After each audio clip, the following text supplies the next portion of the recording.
The silence of my home was shattered not by sound, but by sight. My wife, Chloe, in our bed, pleasuring another man.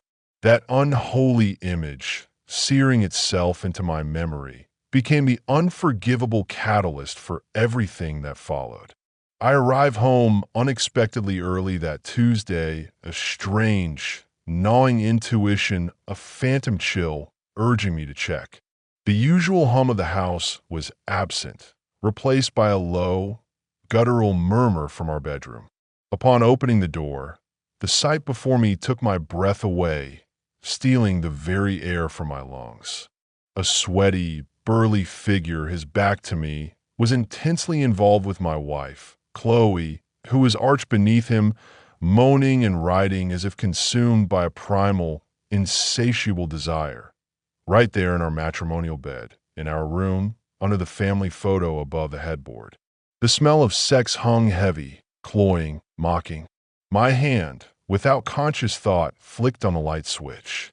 The sudden glare illuminated the scene in stark, horrifying detail. Her head snapped up. She looked directly at me, her pupils dilated. Without a scream or even a flinch, her expression not one of shock or guilt, but of annoyance, a look that implied I was an unwelcome, inconvenient interruption to her meal. "What the hell, Julian?" she uttered, her voice flat and exasperated, devoid of any warmth. "What are you doing back so soon?" I blinked, the betrayal a physical punch to my gut, my jaw clenching so hard my teeth ached. "What am I doing home?" I retorted, my voice a strangled growl as I stepped further into the room, the floorboards groaning beneath my weight, mirroring the sound within me. "What the hell are you doing, Chloe?" Arthur. I'd learn his name later, a name that would forever taste like ash, glanced over his shoulder, a lazy, predatory smirk spreading across his face. "Yo," he chuckled, his voice thick with condescension. "This your man, Chloe?" She rolled her eyes with an almost theatrical sigh. "Yeah." The house mouse showed up prematurely. "Always good for surprise, aren't you, Julian?" A cold fury, unlike anything I'd ever known, began to calcify in my veins. I advanced, each step a tremor. "You're engaging in intimacy with another man in our damn bed, with our children asleep down the hall, and you look utterly bored, like I interrupted your damn brunch." "Oh, stop it," she snapped, tossing the blanket aside as if utterly unashamed, her body still gleaming with sweat, her eyes blazing with irritation. "Don't act like you didn't anticipate this. Good heavens, Julian, look at yourself." Her gaze swept over me, dismissive and scornful. "I'm looking," I growl, my voice raw. "I'm seeing the mother of my children being, well, mounted by a veritable gorilla. What kind of example is this?" Arthur sat up, his massive muscles bulging and rippling under his slick skin, completely unfazed, a faint aroma of cheap cologne and lust emanating from him. He adjusted himself, leaning back on his arms.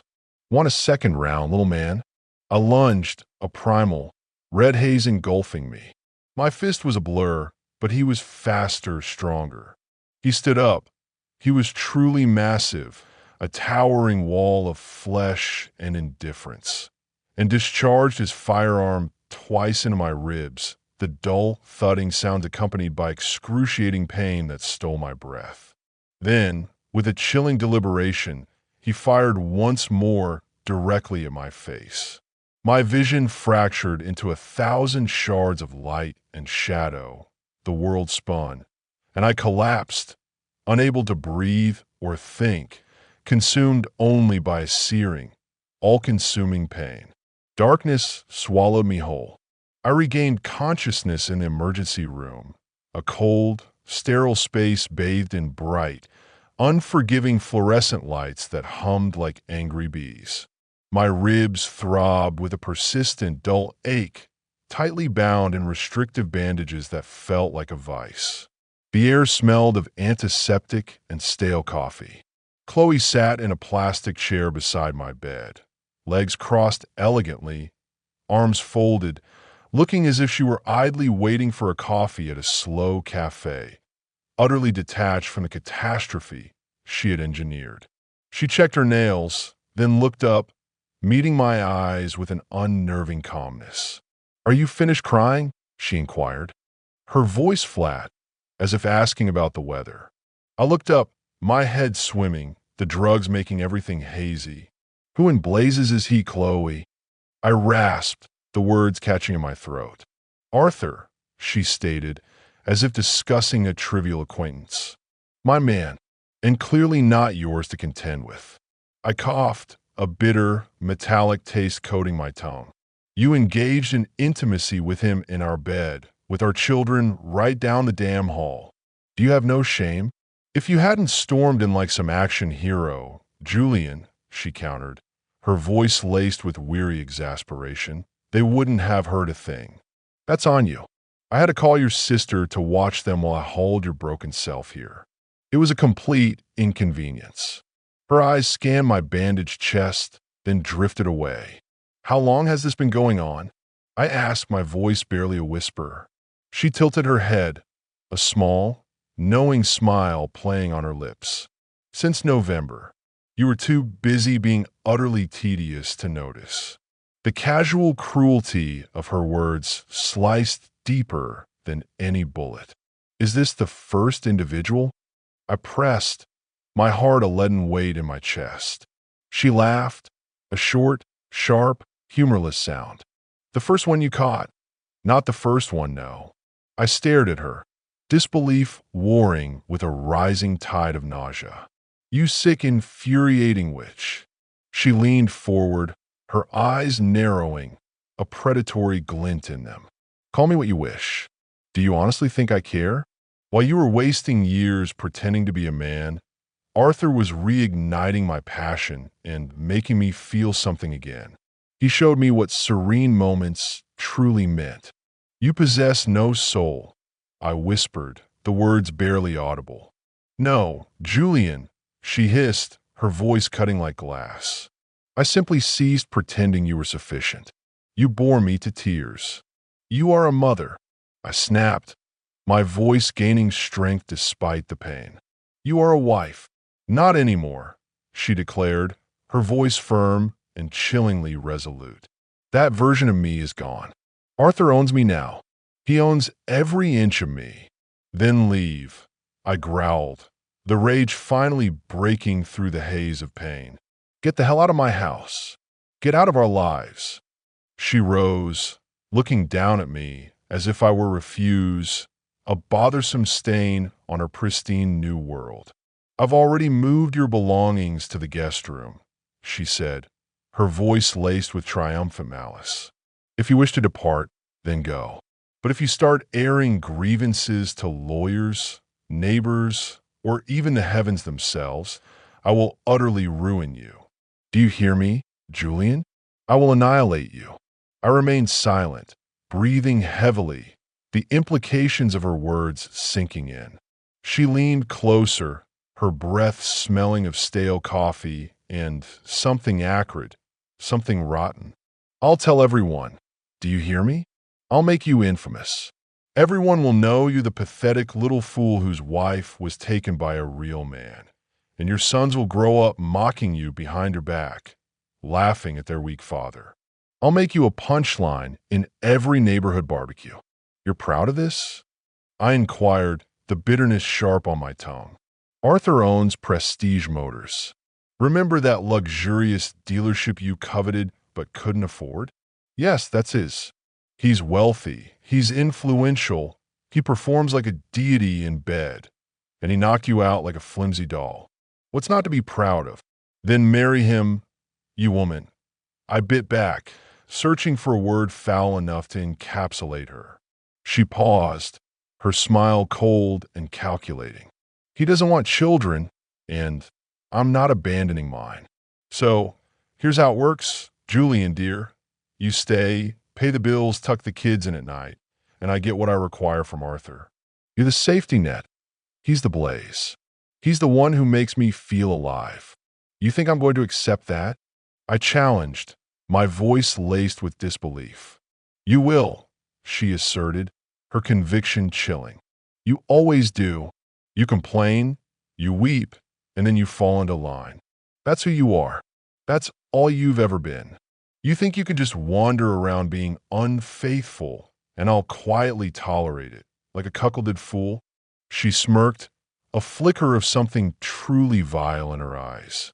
You already have. Haven't you noticed the taste yet? You've been chewing on it for months. You sicken me beyond belief, I whispered, turning my head away. Good, she replied, her voice saccharine sweet. Now perhaps you'll shed a little weight. You need it. I stared at her, everything within me shattering, piece by agonizing piece. Just tell me one thing. I managed my voice raw. Who in the world was watching the children when you were out with your paramour? Did you just leave them alone? She picked up her purse, her expression a picture of dismissive innocence. Olivia, she said, smiling as she walked towards the door, her steps light and unburdened. Sometimes I drop them off at your parents'. She paused at the threshold, turning back. Oh, and guess what? Olivia is the one who introduced us. Amusing, isn't it? She's always been a good friend. Then she was gone, leaving behind only the antiseptic smell of the hospital and the acrid stench of my ruined life. The morning after my hospital discharge, Chloe never appeared. Not even a message, no call to check if I'd made it home. I hailed a cab, the biting autumn air a stark contrast to the sterile warmth of the hospital, and rode home alone, a stranger in my own life. The house was eerily silent. The children were at school, blissfully unaware of the earthquake that had rocked their family. My clothes were neatly folded on the guest bed, a precise, calculated eviction notice, as if I had been expelled from my own life, relegated to a secondary existence. Oscar and Peter would eventually have questions, difficult ones that twisted my gut, but I figured Chloe could manage that particular predicament herself. It didn't take long to relocate to the spare room, perhaps 40 minutes of numb, methodical packing and unpacking, but I was far from finished. This was just the beginning. My first stop was the basement, a forgotten realm filled with dusty boxes and discarded dreams. I unearthed an old phone tap I used to own from a brief, misguided foray into amateur detective work. It only worked on landlines, but it was better than nothing. Chloe primarily used her mobile, a sleek device glued to her hand, but occasionally, especially for longer conversations, she called a house phone. Worth a shot. 20 minutes later, it was rigged and cunningly concealed behind some old paint cans, camouflaged amongst forgotten tools. Step 1 complete. I felt terrible, a dark cloud of deception hanging over me, but my mind, strangely, was clear enough to strategize, to begin building my counteroffensive. The hospital had provided powerful painkillers, but I didn't want to be disoriented or dulled while planning. I swallowed some over-the-counter pain relief, a temporary truce with the throbbing in my ribs, and pressed on. Chloe's biggest blunder, her fatal miscalculation, was believing I was utterly alone in this. What she didn't know was that my colleagues at work, the men I spent more waking hours with in my own family, had my unwavering support. I confided everything to the guys during our next shift. No embellishment, no self-pity, just the brutal, ugly truth. Every single one of them, without hesitation, had a suggestion, some within legal bounds, others dangerously reckless, bordering on the insane. It felt incredibly good to know they were with me, a brotherhood forged in the fires of shared grievance. We still had hours left on our shift, the machinery humming around us, but that night, we made it our mission to brainstorm how to repair the catastrophe my life had become, to salvage what little dignity remained. Halfway through our shift, we took our dinner break, the fluorescent lights of the break room casting a sickly glow on our faces. All right, does anyone have an idea that won't land me in jail for the rest of my natural life? I asked, looking around the table. Grant, usually quiet and unassuming, chimed in, his eyes bright with an unexpected enthusiasm. I don't have a plan, but my cousin details vehicles for that jerk Arthur. The guy despises him, says he treats everyone like dirt. If you want intelligence on his business, his premises, his work schedule, he's your go-to. He owes me a favor. That's solid. I nodded, a flicker of hope igniting within me. Appreciate it. Anyone else got something less incendiary? Benjamin, a man of few words but considerable bulk, raised an eyebrow, a hint of dark amusement in his eyes. I've got 2 rifles and a pair of unregistered pistols in my safe, just putting out there. Thanks, Benjamin, I said, a dry chuckle escaping me. But I'm not aiming to make the evening news or start a regional conflict. Franklin, our resident prankster and a man who saw humor in the darkest corners of life, leaned back and grinned, a wicked glint in his eyes. Then you definitely don't want to hear mine. Tell us, man. Someone chuckled from across the table. Let it fly. We need a laugh. All right, Franklin smirked, his eyes twinkling. We locate Arthur, bind him to a tree, legs wide open, then ignite a campfire right between them, old school style, like a medieval barbecue. Everyone erupted in laughter, a cathartic burst of dark humor. It was twisted, certainly, but it felt good to laugh again, even for a fleeting moment, to release some of the suffocating tension. Kevin, our youngest and usually the most reserved, remained silent throughout, picking at a sandwich. We all turned to him expectantly. What? He said, sensing our collective gaze. Don't look at me like that. Do you have something or not? I inquired, a hint of impatience in my voice. Well, yes, it's a bit strange, though. There's that facility in Arizona where they made the offenders wear pink jumpsuits, right? Thought maybe we could humiliate him in a similar fashion. Spray paint him pink or something absurd. Make him a laughing stock. Spray paint, someone questioned, skepticism coloring their voice. How are we even going to get that close to him without getting arrested? Knock him out first, Kevin stated, as if it were trivial, a simple step in a recipe, then tie him to a chair. Let someone else discover him. No one will ever trace it back to you. With what, a brick to the head, Kevin, another voice chimed in, incredulous. I have a stun gun, Kevin said, his voice quiet but firm, as if offering candy. It's in my vehicle. Just sneak up and incapacitate him. It's clean, no permanent damage. Someone murmured, yeah, because that's so simple, like a video game. I'm just saying, Kevin shrugged, his youthful face earnest. It's an option. A non-lethal humiliation. The brake buzzer interrupted us, its shrill cry a sudden into our brainstorming session. Still 4 hours remained on the clock. My workload was lighter that night, and the guys, without a word, chipped in to cover the remainder of my tasks, a silent gesture of solidarity that touched me deeply. When I arrived home, the house was dark and silent. Chloe was asleep. At least she hadn't brought her paramour into the house again. Small mercies, I thought bitterly.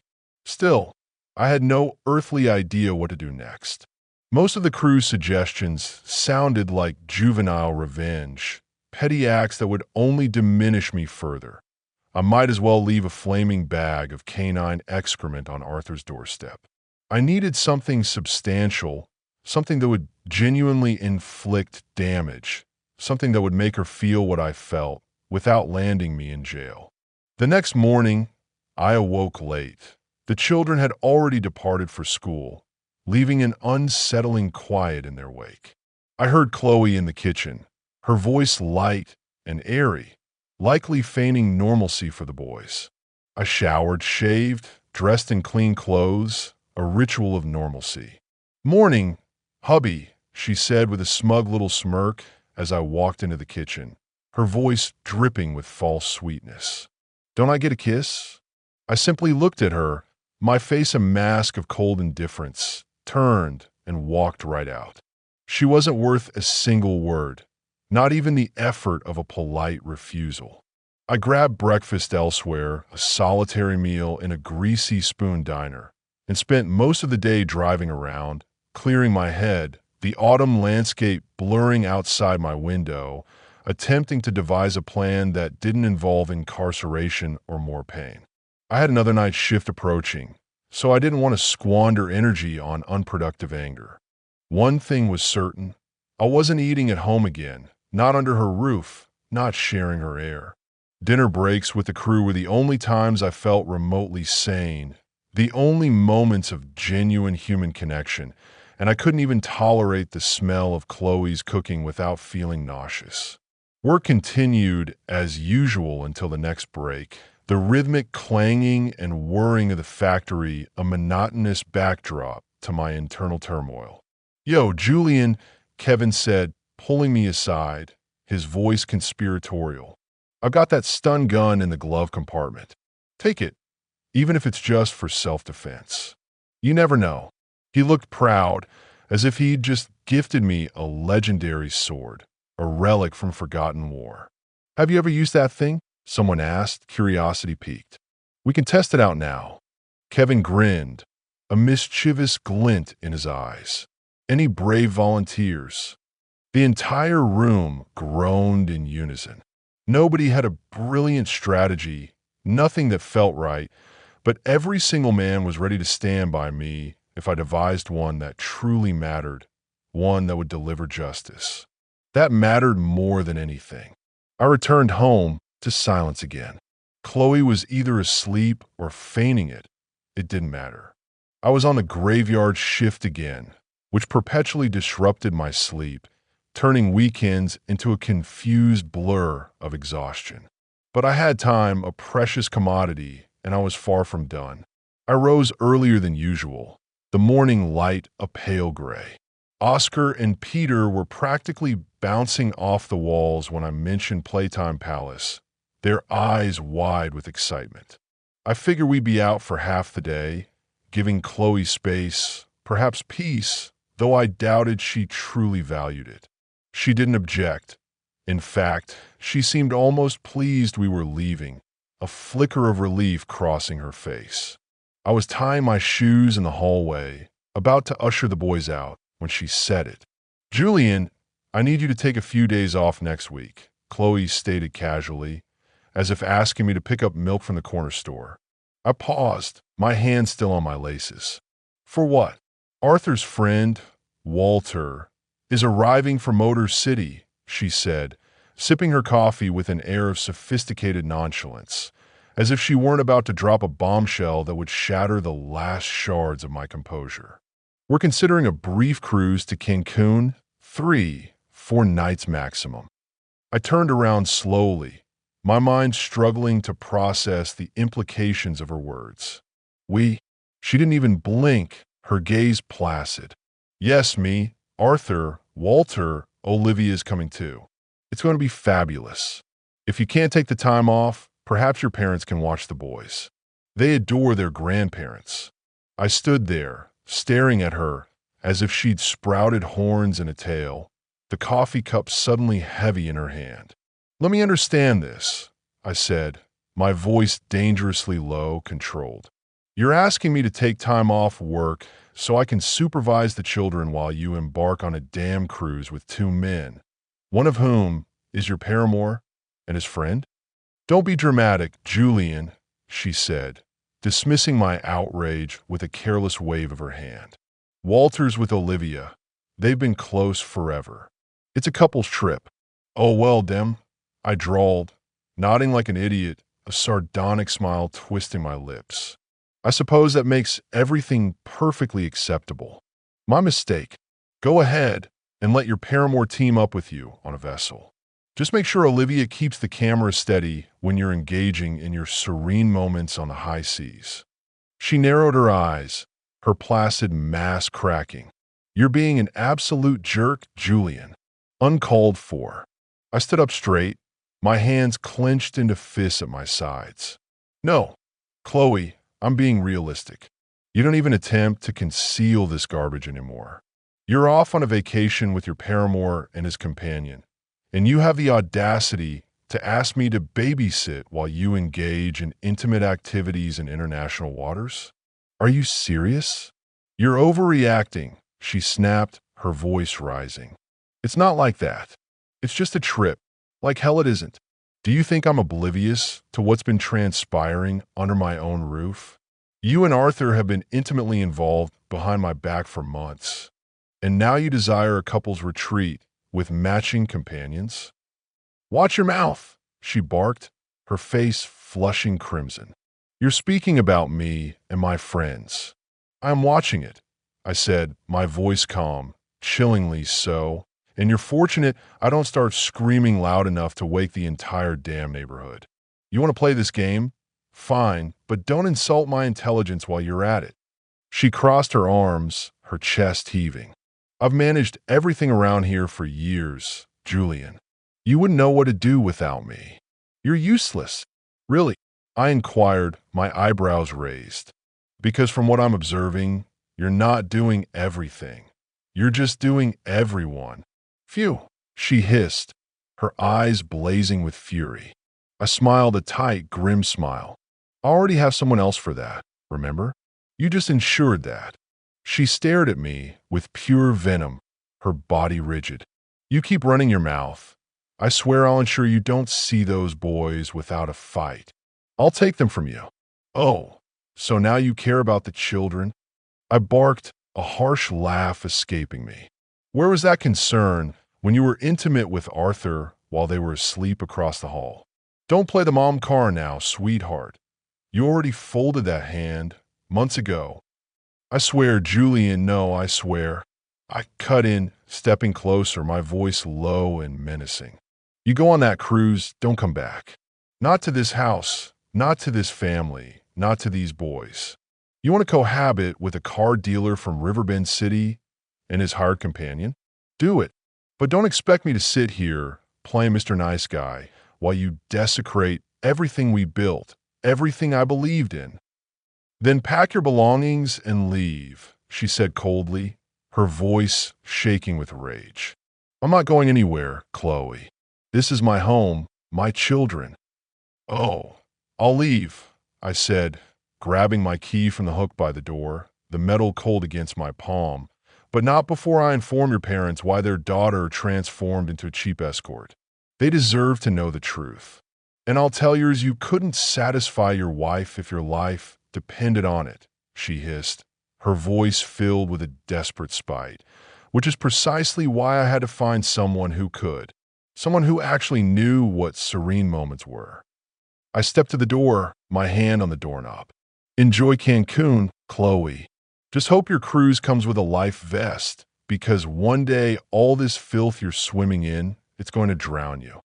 I opened the door, and before stepping out into the crisp morning air, I turned back, my gaze fixed on her. Oh, and tell Olivia I owe her one.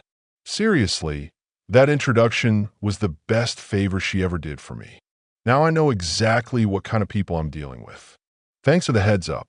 We departed far too early. Playtime Palace wasn't even open yet, its colorful facade still dark and uninviting.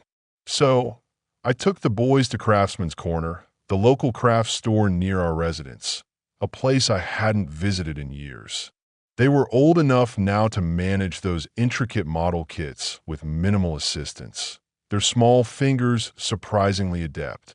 None of their creations would win accolades or be displayed in a museum, but damn, they were having fun, their faces alight with concentration and joy, and that's what truly mattered. I allowed them to browse freely, their enthusiasm a welcome distraction, while I wandered the aisles aimlessly. The store was packed with merchandise aimed at Pinterest moms, all the whimsical, decorative items Chloe would have adored, things she'd once filled our home with. I thought, if only she'd taken up a damn hobby, perhaps she wouldn't have brought that obnoxious individual into our home, wouldn't have turned my life into a living hell. But that ship had sailed, leaving a bitter wake. Then, something caught my eye, a vibrant splash of color on a mundane shelf, designer spray paint, neatly arranged. 6 cans, pristine and inviting. Perfect pink, not the sickly pastel, but a bold, almost aggressive hue, the exact shade I'd been envisioning for weeks, the shade Kevin had suggested. It felt like a sign, a cosmic wink, the only place I'd ever seen it in stock. I grabbed all 6 cans without hesitation, my heart thrumming with a dark purpose. Oscar, after much deliberation, selected a monster truck kit, its plastic parts promising hours of assembly. Peter, surprisingly, opted for a tow truck.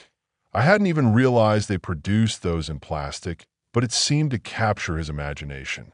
On the way out, near the checkout, I spotted a bag of heavy-duty zip ties, 10 of them long and thick, designed for serious securing. I tossed them into the cart as well, figuring they'd prove useful for my nascent, increasingly detailed plan.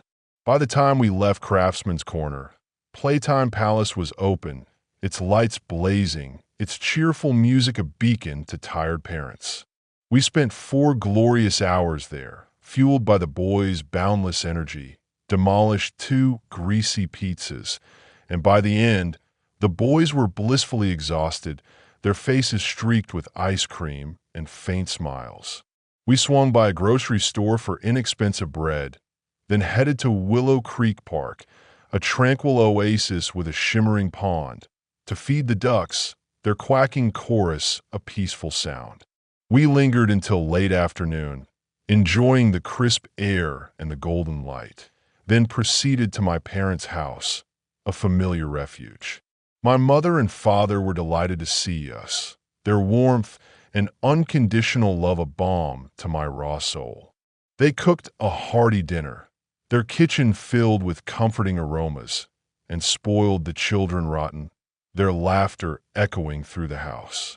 Oscar and Peter, utterly spent, collapsed in front of the TV like zombies, their eyes glazed over. I pulled my father aside, into the quiet solitude of his den, and briefed him on Chloe, the cold, hard facts tumbling out, raw and unvarnished. It was the first time I'd truly confided in anyone about what was transpiring, the extent of the betrayal, the threats. She had been attempting to leverage her threats of exposure against me, to corner and subjugate me with shame, but I decided to preempt her, to cut her off at the knees. The more people I informed, the less power her threats held, the less fuel for her malicious fire. My father, a man of quiet strength, looked me squarely in the eye and said, "We'll support the boys, no matter what, Julian, and we'll support you. You're our son." That simple statement relieved a tremendous burden, lifting a crushing weight from my shoulders.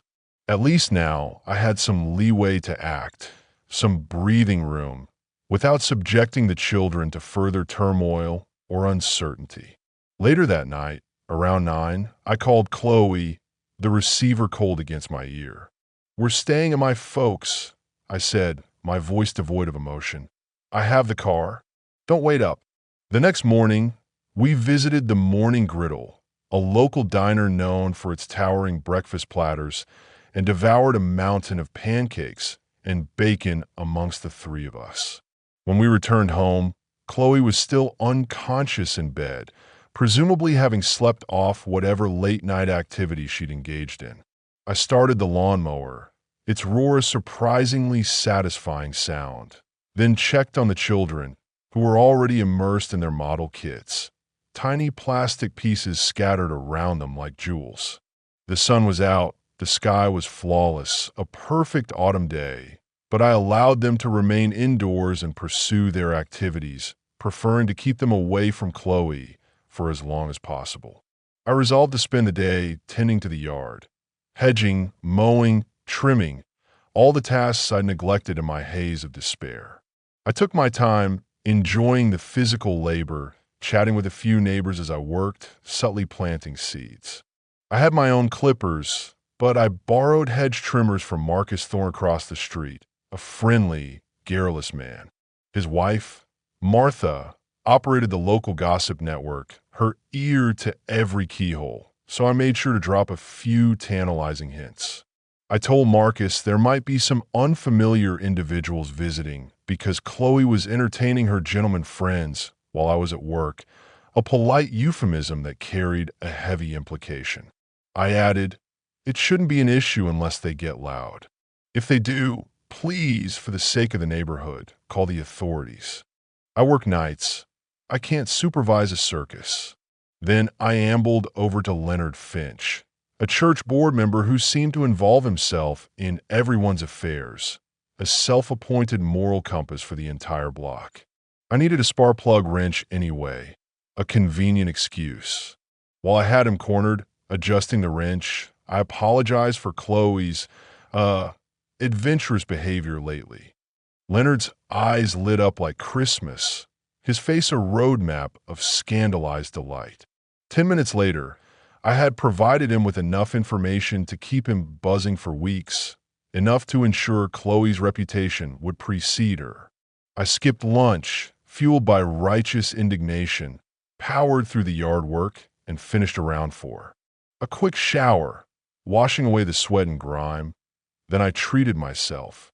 I ended up at the Golden Barrel, a high-end steakhouse I'd always dreamed of visiting, ordering the most expensive item on the menu, a monstrous ribeye. I don't know if it was truly worth the exorbitant cost, but it hit the spot, a small victory in a losing war. After that, I swung by my brother Daniel's place. He and his family welcomed me as if I were returning from a conflict, their faces etched with concern and support. My father must have already briefed him. I slept on Daniel's sofa that night, a surprisingly comfortable haven. Chloe believed she was clever. Her master plan was to humiliate me into silence, to portray me as the weak husband who condoned her infidelity, attempting to subjugate me with shame, to trap me in a cage of her making.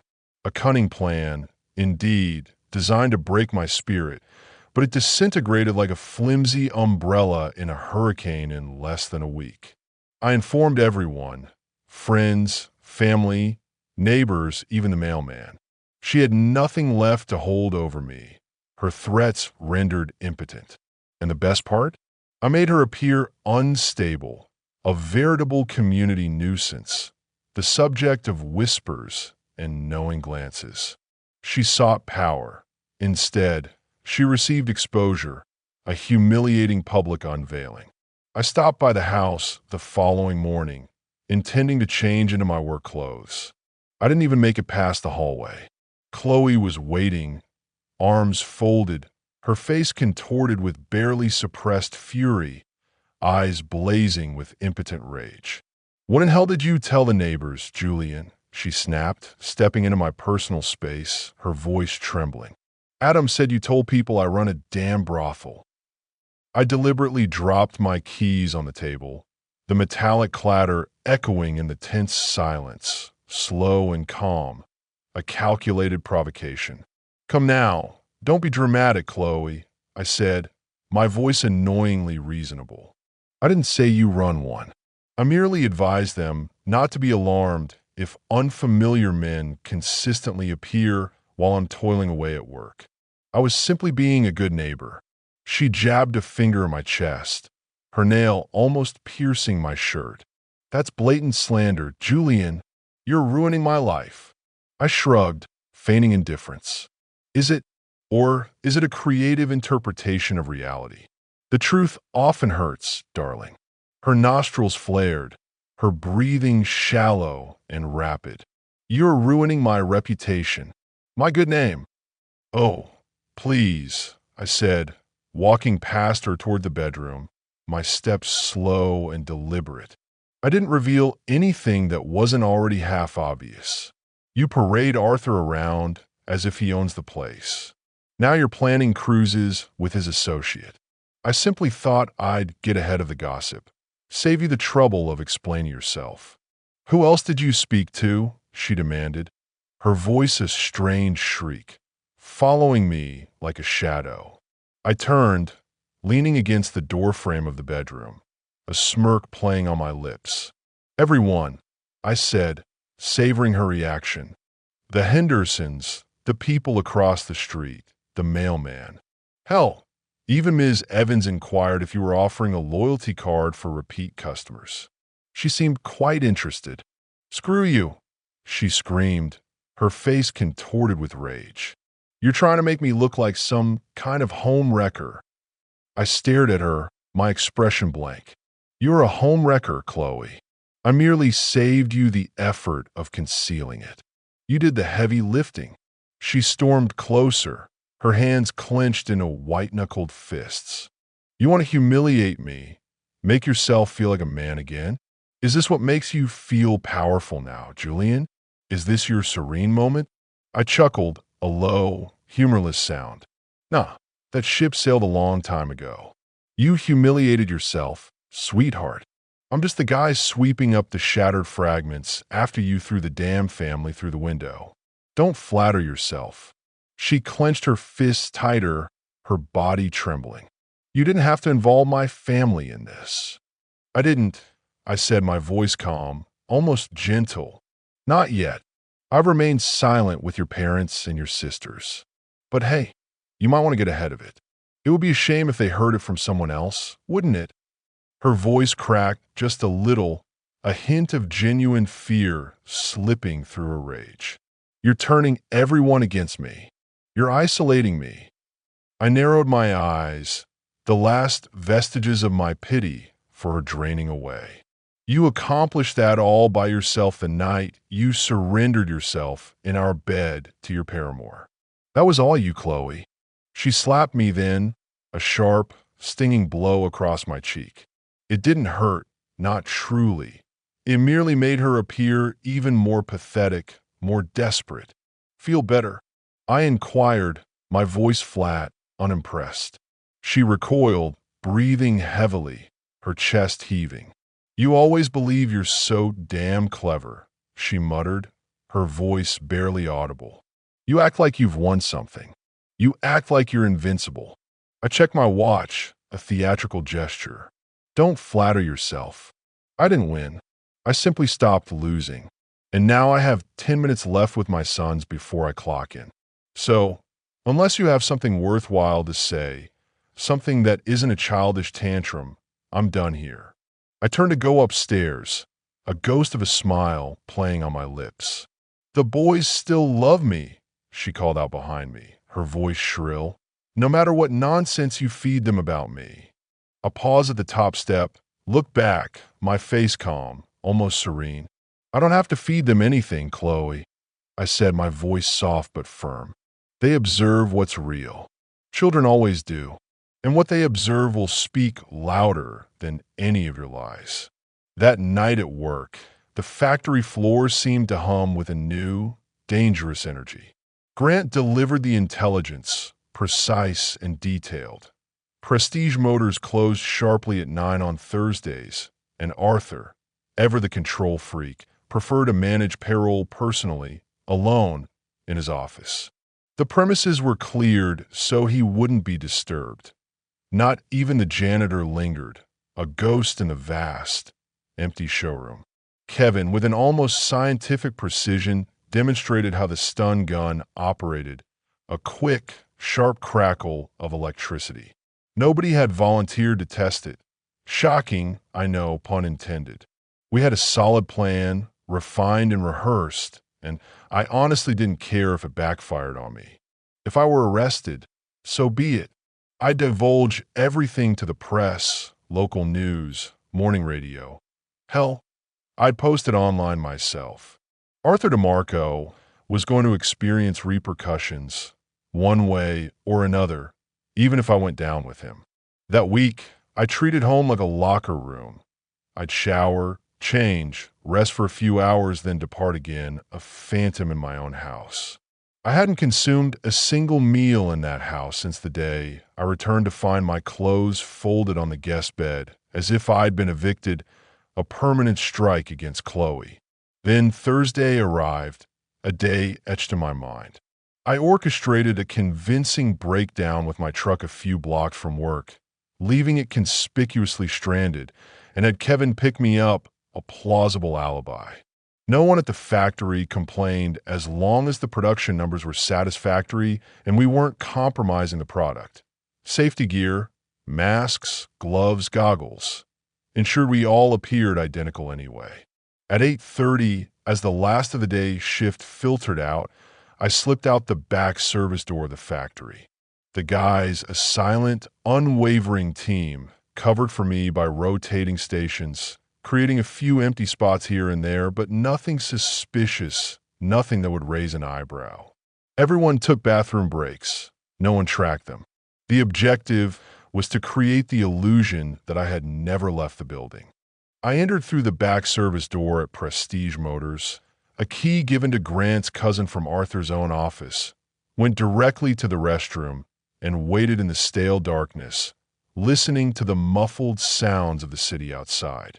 A little after 9, a security guard or perhaps a diligent manager peeked in to confirm the lights were off, his footsteps fading away. 10 minutes later, I put on some fresh latex gloves, pulled the hood of my jacket tighter, and walked stealthily into Arthur's office, my heart a dull drum in my chest. Arthur had his back to me, seated at his enormous mahogany desk, facing the sprawling, silent showroom, bathed in the soft glow of a few remaining security lights. He was hunched over an old, clunky calculator, pounding keys as if composing a novel, lost in his world of numbers. The sleek computer next to him was in sleep mode, its screen a dark mirror. He never heard me approach, not a whisper of my footsteps. I discharged the stun gun into the back of his head, directly at the base of his skull. His entire body jolted, a sudden, violent spasm, as if he'd touched a live wire, and a faint groan escaped him. I thought he might turn around, might react, so I zapped him again for good measure, holding the prongs against his skin until his muscles went completely limp. The second time, he slumped forward onto the desk, unconscious, a heavy, dead weight. Smooth and easy, just like Kevin had described. I secured him with 2 heavy-duty zip ties on each wrist, 2 on each ankle. There was no way he was going anywhere, his massive frame utterly helpless. I located one of his old silk ties in the closet, a garish pattern, and wrapped it tightly around his face as a blindfold. The man was completely limp, a grotesque doll. I wheeled his office chair, with him still strapped to it, out to the front window, directly into the showroom's main display area, under the bright lights designed to showcase luxury vehicles. Come morning, his staff would be in for a rude awakening, a sight they would never forget. Then came the enjoyable part, the pink paint.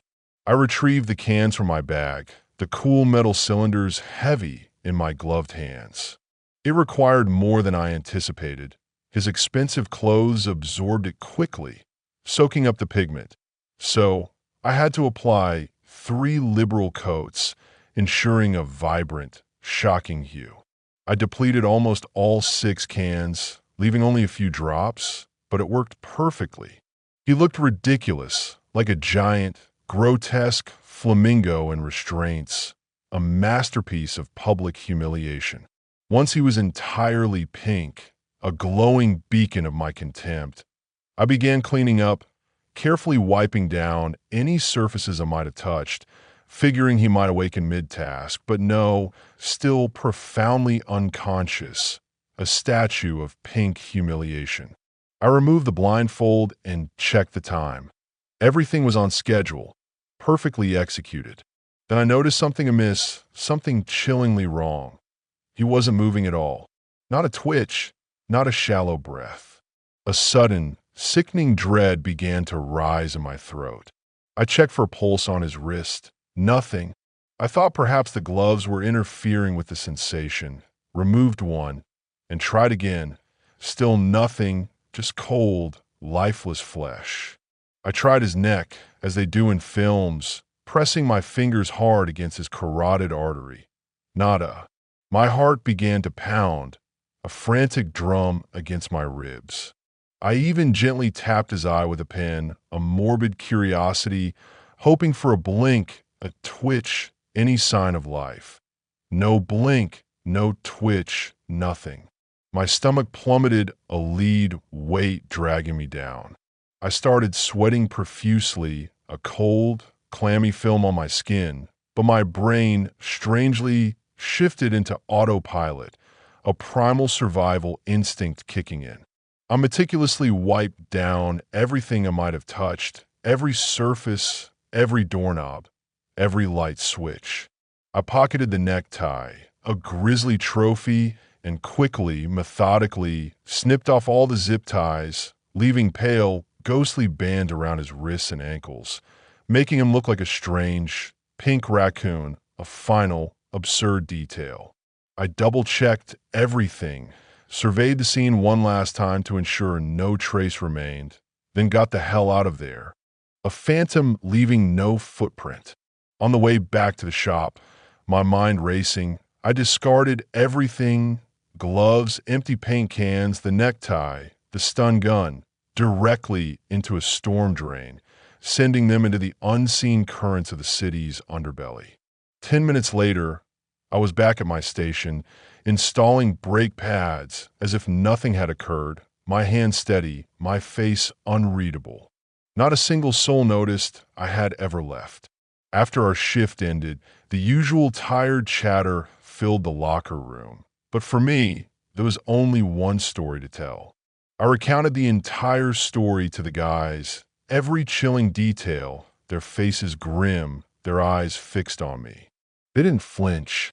Everyone had played their part, a silent, complicit brotherhood, and no one was backing out now.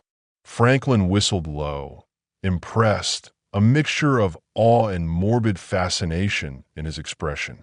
Kevin drove me home, the silence in the car thick with unspoken knowledge. We both made sure to remember the time I was dropped off, establishing a precise alibi. I lay down that night, but sleep never truly came. Too many thoughts, too many what-ifs, too many images of a pink gorilla haunted my mind. It was around 10 when the door slammed open like a damn explosion, shaking the very foundations of the house. "What the hell did you do?" Chloe screamed, her voice shaking with a raw, visceral terror, eyes wild, unfocused. "What the F did you do, you sick fool?" I rolled over, still half asleep, feigning grogginess, rubbing my face. "What the hell are you yelling about now, Chloe? It's too early for this drama. Don't play dumb with me," she barked, marching across the room, her voice a desperate shriek. "Arthur's deceased. Olivia just called. They found him this morning, deceased in his office, cold, gone. He's dead, Julian. Dead." I sat up slowly, staring at her, a perfectly crafted mask of bewildered concern on my face. "And what does that have to do with me, Chloe? Why are you screaming at me?" She pointed a trembling finger at me, seething, her rage a palpable force. "You did something. I know you did. You threatened him. You were obsessed with getting revenge. Do you think I'm unaware of what you're capable of?" I stood up, stretching languidly, cracking my neck, calm as ice, betraying nothing. "You attribute far too much credit to me, Chloe. Perhaps the fellow just choked on all that nonsense you've been feeding him, all those serene moments. You find this amusing? He's deceased, Julian," she shrieked, her voice reaching a hysterical pitch. "And what? You want me to mourn your paramour?" I stepped towards her, my presence suddenly imposing. "You were intimate with him in my house, in my bed, disrespecting everything. And now he's gone. That sounds more like cosmic justice than homicide to me, darling." She shoved me hard in the chest, her hands trembling with fury. "You eliminated him. I'll ensure the police come for you. I swear to God, you're going down for this. You'll rot in jail." I didn't even flinch, my gaze steady. "Please do. Let's see how far you get with your little outburst and zero evidence. Go ahead, make the call." "Don't toy with me, Julian," she shrieked, tears now streaming down her face, a grotesque mask of grief and fury. "You said you'd make him pay. You said he'd regret touching me. You said you'd get your revenge. Yes, I said many things. I replied, my voice smooth, unhurried, but I didn't lay a finger on that foolish man. I suggested he might have suffered a heart attack. Try to keep up with your unpleasant self? You're exhausting, Chloe. She slapped me hard this time, a resounding crack. My cheek stung, but I grinned anyway, the pain a distant echo. I see you're grieving just fine, I said, my voice low, mocking. Still possess that force in your hand, don't you? She backed off, breathing as if she'd run a mile, her eyes wide with a mixture of hatred and fear. I loved him, she cried, her voice breaking. No, you used him just as you used me. The only difference is I survived it. He didn't. She clenched her fists, her body shaking with suppressed violence. You're evil. You're damn evil. I stepped closer, just enough to make her feel my presence, to invade her crumbling composure. No, Chloe, I'm free. And you? You're standing here, screaming over a deceased man who probably died wishing he'd swiped left on you. She looked as if she were about to break, her face crumpling, her voice cracking. This isn't over, Julian. I'll uncover the truth. If you had anything to do with this, I swear, you'll do what? I cut in, my voice cold, cutting her off. Throw another tantrum? Engage in intimacy with another one of your friends, hoping he's immune to cardiac arrest? Go ahead, Chloe, tear it all down. I'll still be standing.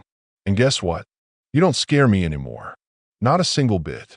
She stared at me, jaw clenched, eyes filled with pure, unadulterated hatred.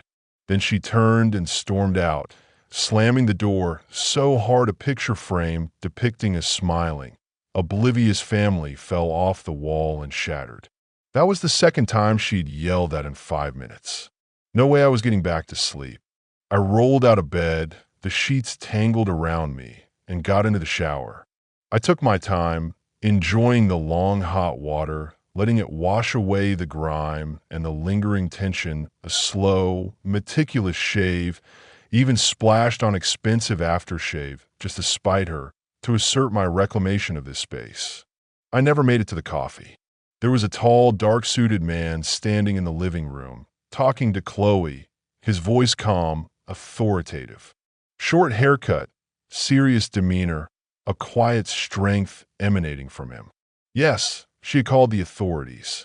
I sighed, a weary acceptance, walked past them, grabbed my favorite mug, poured some coffee, and sat in my usual spot, observing the scene like a detached spectator. Chloe gave me that smug little smirk, a triumphant glint in her eyes, believing she had me cornered.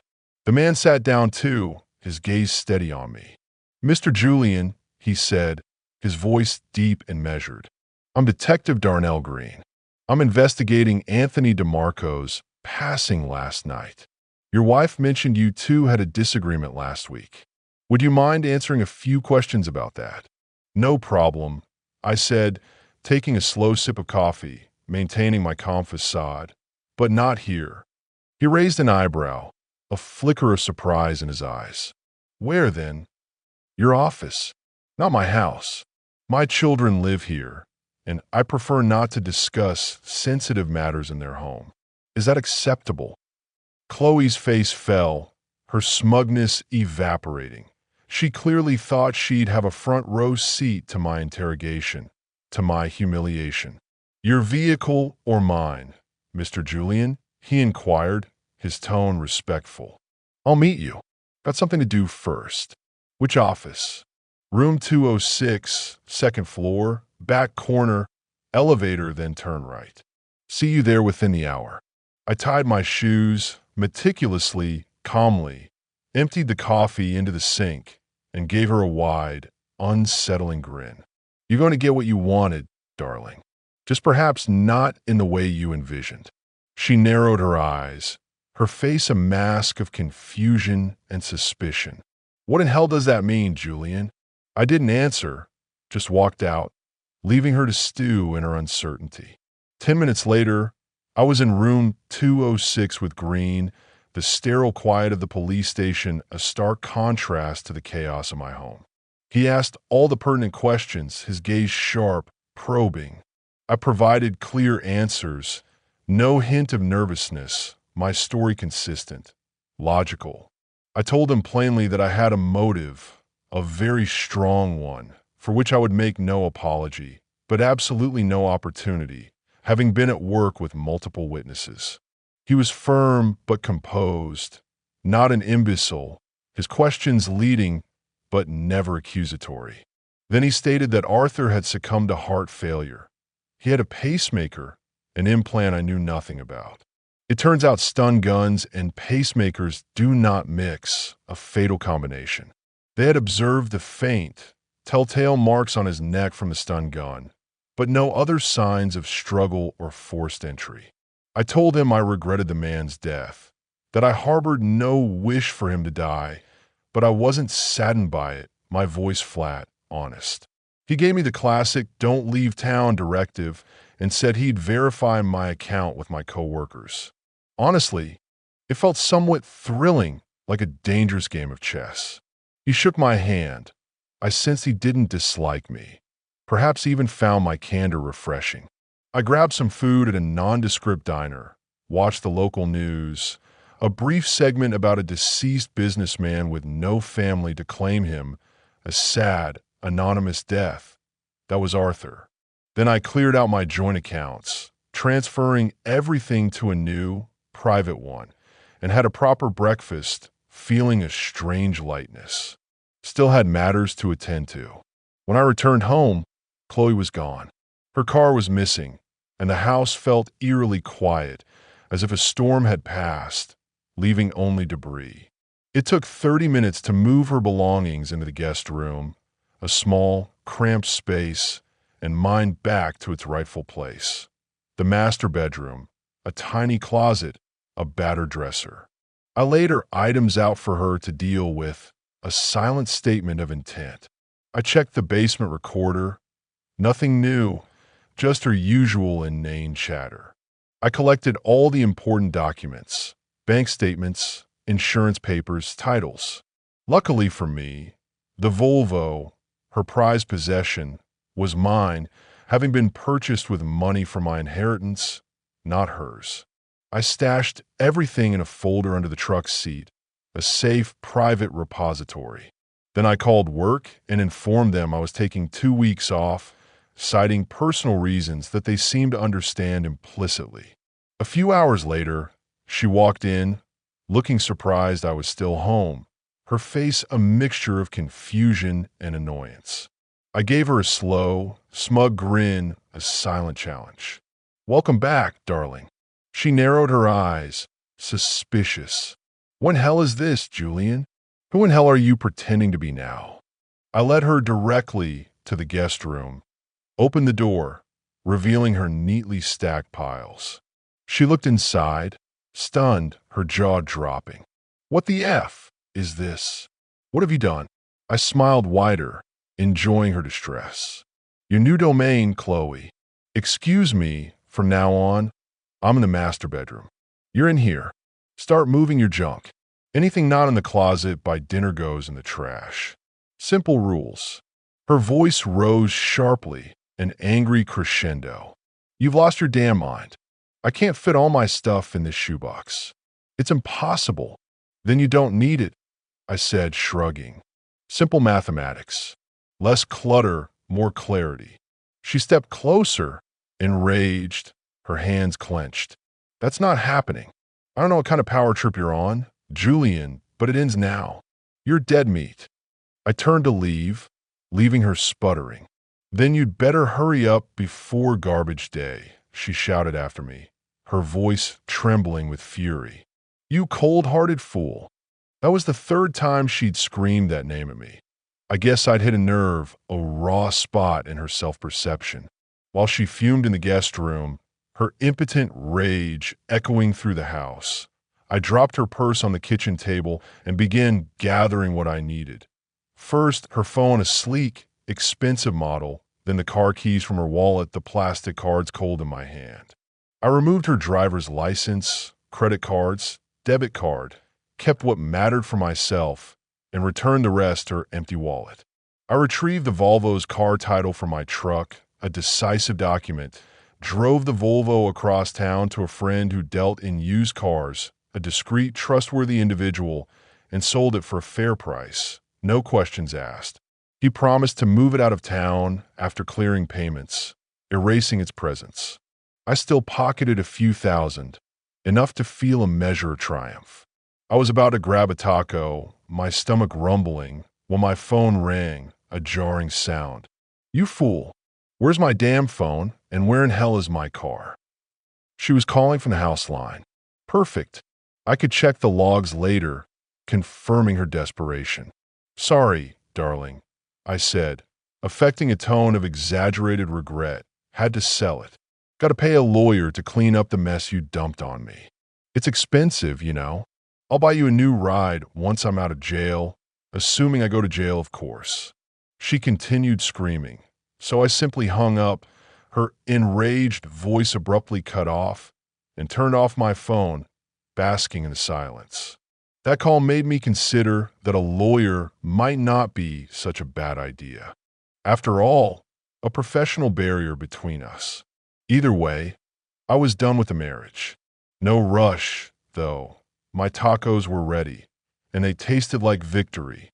When I returned, Oscar and Peter were home, their laughter echoing through the house, a comforting sound. I walked past Chloe as if she weren't there, a ghost in her own kitchen. She looked like she'd just lost a war, her face pale, drawn. The boys were happy, though, eager to show me their models later, their innocent joy a stark contrast to the marital wreckage. She started preparing dinner, the clatter of pots and pans unusually loud. I peeked into the guest room. My clothes were dumped on the bed again, a defiant act. Hers were back in the master bedroom, a pathetic attempt to reclaim what was no longer hers. I chuckled slightly, a dry, bitter sound. Same old Chloe, stubborn to the core, fighting a losing battle. She told the children to wash up. I headed to the guest room to retrieve my belongings again, a monotonous routine. As much as I wanted to hurl her junk out the window, to truly unleash my rage, I restrained myself. Oceanic Delights, a seafood restaurant I'd always wanted to try, sounded better. Money wasn't an issue anymore. After the lawyer's fee, I still had a surprising sense of financial liberation. Shrimp and lobster were good, but those cheddar biscuits were golden, pure comfort food. Then my phone rang, a surprising sound. I hoped it was one of the guys, maybe Detective Green, with an update. "Nope. Julian," Chloe said, her voice strained, bordering on desperation. "How am I supposed to buy groceries now? We need milk and other items. The boys need their breakfast. I'll drive you when I get home," I said, feigning helpfulness. "Try to plan it for Saturday. Safer that way." They're calling me again. Gotta go. We'll talk later.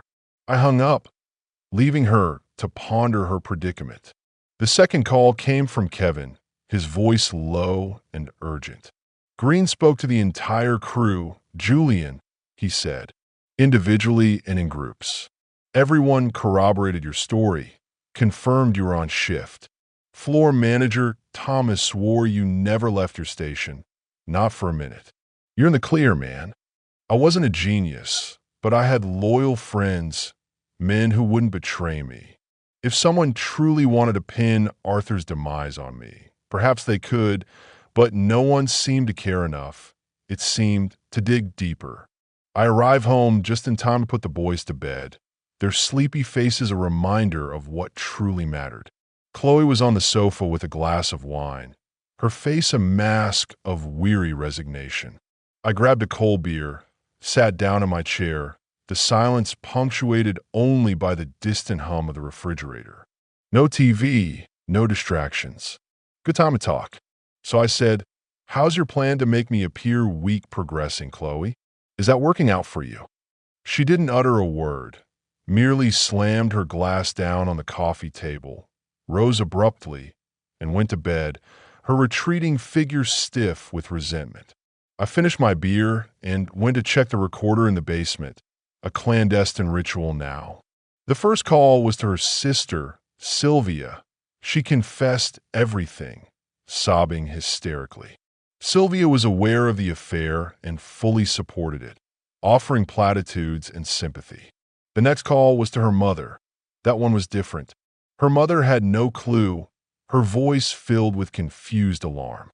Chloe fabricated some elaborate story about Arthur being Olivia's friend, claiming I was angry because I was trying to sleep with Olivia and Arthur had called me out, exposed my supposed infidelity. She let her mother connect the dots, weaving a web of lies. Then came calls to the phone company, the Department of Motor Vehicles, the bank, all dead ends, her desperation palpable. No phone, no license, no credit card.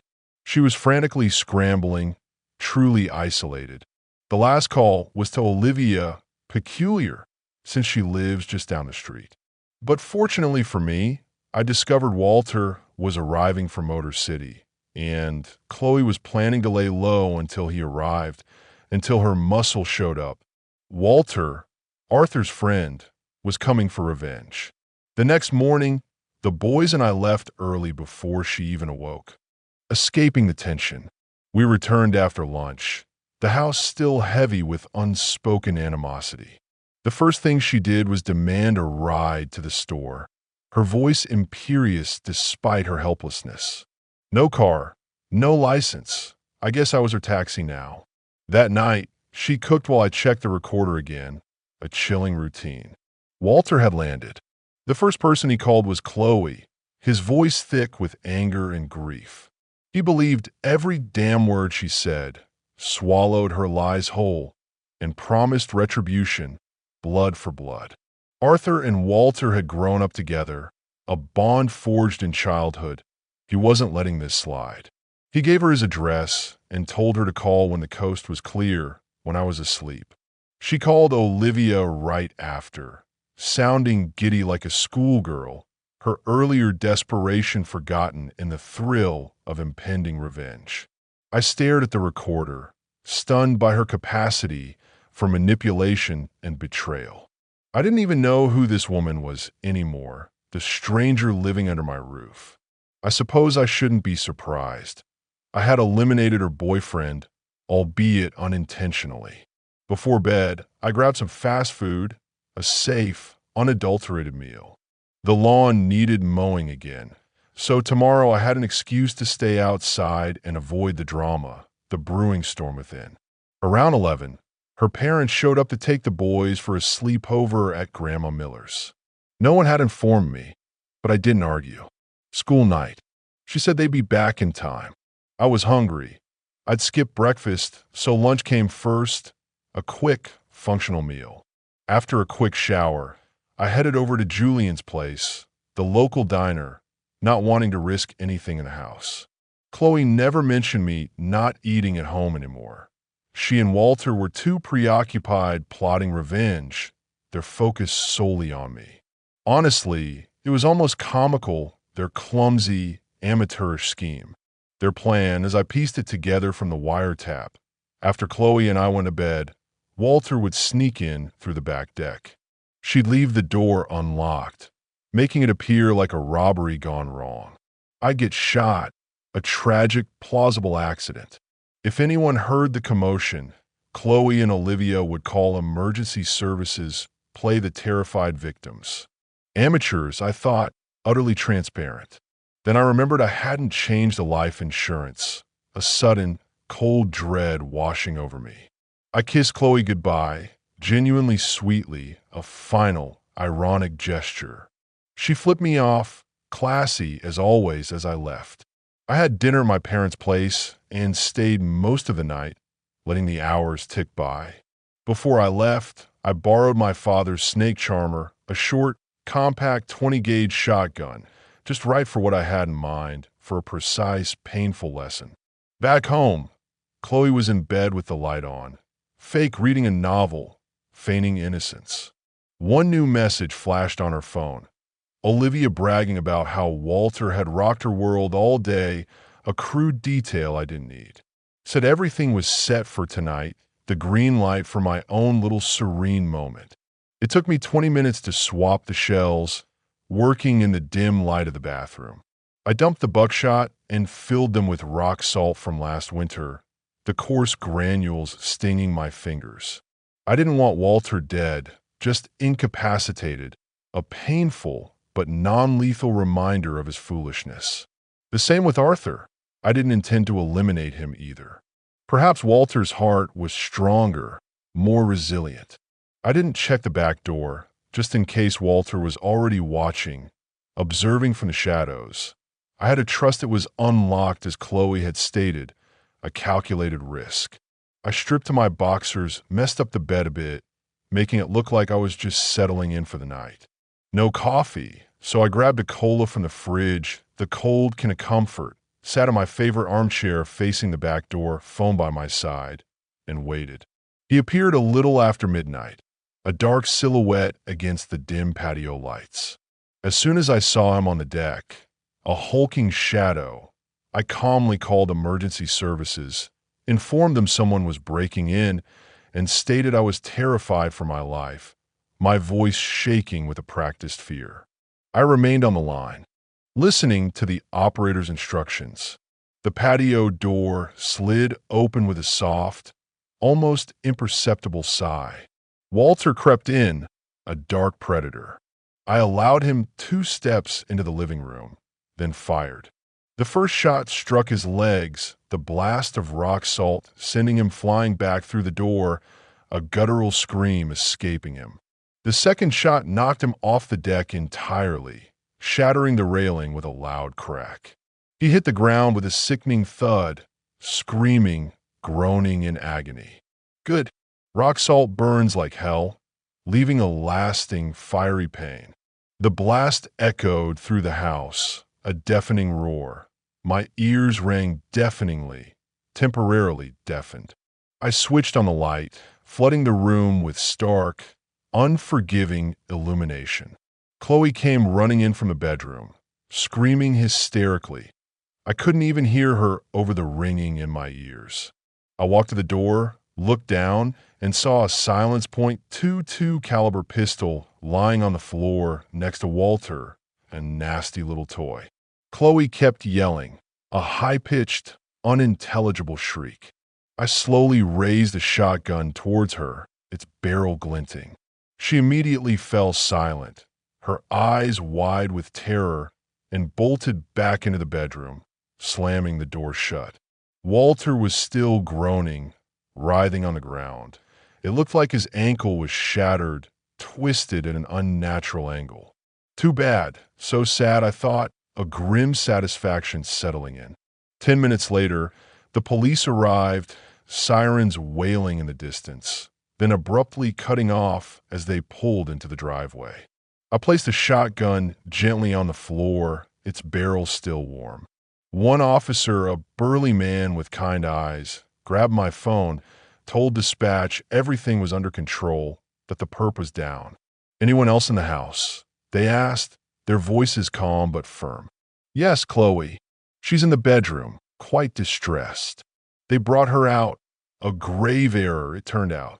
She erupted like a siren, cursing, screaming wildly, her face a mask of uncontrolled fury, pointing at me, accusing me. I backed off and let them handle it, a quiet observer to her self-destruction. Eventually, a large female officer, remarkably patient, gently took her by the hand and escorted her outside, away from the scene. That's when I saw Olivia out there, lurking with the neighbors, her face etched with a mixture of fear and morbid curiosity. I smiled, a slow, predatory grin, and drew a finger across my throat, a silent, chilling message. She turned pale, her eyes wide with terror, and backed away, disappearing into the shadows. My mood improved instantly, a surge of pure, unadulterated satisfaction. The ambulance arrived with Detective Green right behind it, his face unreadable. He gave me a brief, almost imperceptible smile. I smiled back, not smug, just satisfied, a deep sense of calm settling over me. That tall officer brought Chloe back inside, so she could change, her clothes ruined. She had calmed down somewhat, perhaps realizing the gravity of the situation. After I got dressed, we all headed to the station. I ensured we rode in separate cars, a definitive statement of separation. Green allowed me to ride with him. We didn't speak on the way, the silence comfortable, but he kept giving me that same look, a knowing look, as if he knew everything but couldn't prove a thing. It was almost morning when they released me. We only spoke for half an hour, their questions precise, my answers rehearsed, but they kept me there all night, like I was at some kind of boot camp, the coffee flowing freely, every 5 minutes a fresh cup. The police dropped me off. No crime tape, no mess, just a broken railing on the deck. It looked normal, eerily so. Walter must have endured the impact bravely, or perhaps the pain numbed him. Just a broken railing to fix, a minor inconvenience. I collapsed in bed and slept past noon, a deep, dreamless sleep. When I finally got up and stumbled into the kitchen, disoriented, Detective Green was there, sipping coffee, reading the paper, as if he lived there, a bizarre, domestic scene. I didn't want more coffee, so I poured orange juice and sat across from him, the silence stretching. "No clue how you got in," I said, my voice hoarse from sleep. "You're a resilient individual, Mr. Julian," he said, his eyes still on the paper, a faint smirk playing on his lips. I wasn't sure if he was teasing me or testing me, subtly probing my limits. He finished his coffee and stood up, placing the mug gently in the sink. "Detective Green," I said, "I need a shower, a shave, and proper food. Unless that violates some police regulation, I prefer to be left alone for a while." "Take your time, Julian. I'm not going anywhere. Not until I've finished this coffee." Walking to the bathroom, I wondered if the man ever slept, if he was a perpetual motion machine. Lunch consisted of 2 enormous pork sandwiches from the deli, satisfyingly greasy. Green joined me, even had a beer, a surprising gesture of camaraderie. We barely spoke. The silence grew heavy, filled with unspoken questions. "You're dying to ask me something, aren't you?" he said, breaking the quiet. "Funny, I thought the same about you," I replied, a small smile playing on my lips. He waved the waitress over. "2 more beers, please." "I've been asking all night," he said, his gaze fixed on me. "Now it's your turn." "All right, first, where's Chloe?" "We're holding her. Arrangements later today. She's got a lawyer. Her folks hired one." That caught me off guard, a small jolt of surprise. I had more questions, but didn't want to press too hard. Not yet. "Well, good for them. I won't be assisting with her defense." I shrugged. "No more questions, but if you've got something to say, now's your opportunity, detective." He chuckled a low, rumbling sound and took a slow sip of beer. "One more thing," he said, setting his glass down. "Did you happen to record any conversations between your wife and Mr. Walter?" My heart gave a little jump, but my face remained impassive. "You mean Walter?" I smirked. "If I did possess a recording, would you require it?" "Perhaps. It might not be crucial for the current case, but if their lawyer starts making aggressive moves, trying to shift blame, it could be beneficial, certainly a powerful leverage tool." "Wouldn't that land me in trouble for wiretapping?" "Yes, but it would simplify my work immensely. I'll manage without it, if it exists, Julian. No pressure." I nodded, a silent acknowledgement. "Fair enough, Julian," he said, stretching, his eyes twinkling. "I should take you home. The boys will be off the bus soon." We pulled up just as the school bus arrived, its yellow frame gleaming in the afternoon sun. I introduced the boys to Green. Of course, they asked to see his badge, their eyes wide with awe. All was well until he leaned down and said, "Who built the tugboat and who built the monster truck?" "I built the truck," Oscar said, full of pride, puffing out his chest. I did the tugboat, Peter added, equally proud. Want to see? Maybe next time. Green smiled, his gaze lingering on me. I'd like that, but I have to leave. You boys take care of your dad. He turned and departed, still wearing that smug grin, the knowing look. The fool knew about the pink paint. He had me, not legally, but he knew. I couldn't utter a word, couldn't deny it. That night, we ordered pizza, its cheesy warmth a comfort. The boys didn't inquire about their mother, their silence speaking volumes. After dinner, her father called, wanting assistance with bail money. I politely declined, citing my financial strain after paying for legal advice. Not sure if he grasped my meaning, but he tried, his voice tinged with desperation.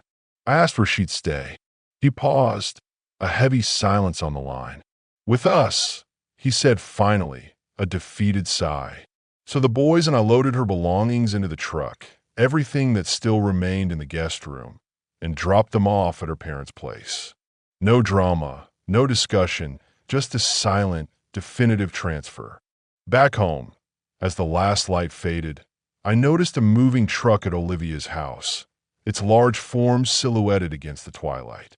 By morning, she was gone, vanished without a trace. No call, no note, her life uprooted. I read the paper for updates. No one told me anything, no official statements. It felt like I'd been erased from that chapter, a ghost of a husband. No trial. Chloe blamed Walter. Walter blamed her, their mutual recriminations echoing through the legal system. They both entered plea bargains. She received 3 to 5 years for conspiracy. He got 5 to 10 for attempted homicide. Federal authorities intervened regarding the silencer found at the scene, but deferred action until he served his state time, a silent threat hanging over him.